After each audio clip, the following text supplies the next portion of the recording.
What's up, guys? Just gonna show you guys how I hold, how I grip my pitches, just to get it out there.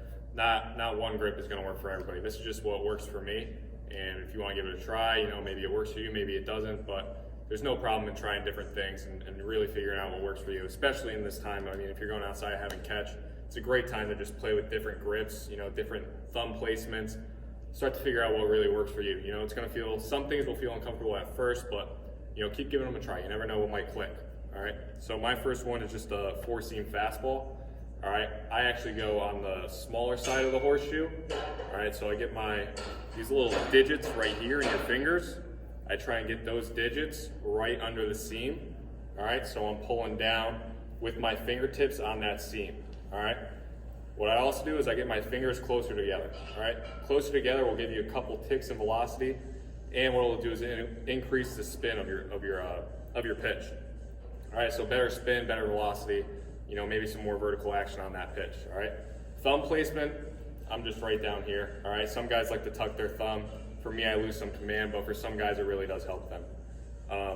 My 2-seam, all right, pretty straight up. All right, I just go right in the middle. All right, get my fingers together. My thumb, though, I will get up on the side to try and create some downward action on that pitch. All right, when it's straight at the bottom, what you're gonna get is that pitch is still gonna ride. All right, but when we get it on the side, what we're doing is we're forcing that ball as we pronate to kind of get that 2-seam sink action. Then my changeup, I kind of hold my changeup weird. What I do is I get this 2-seam type of grip, all right, and I come over it with these 2 fingers, all right. I make a circle, and when I make that circle, I try and put a lot of pressure on my thumb on a lace. So what that's going to do is by putting pressure on that thumb, on the lace, we're just going to turn it over, and as we pronate, cause that ball to die. Next one is my slider.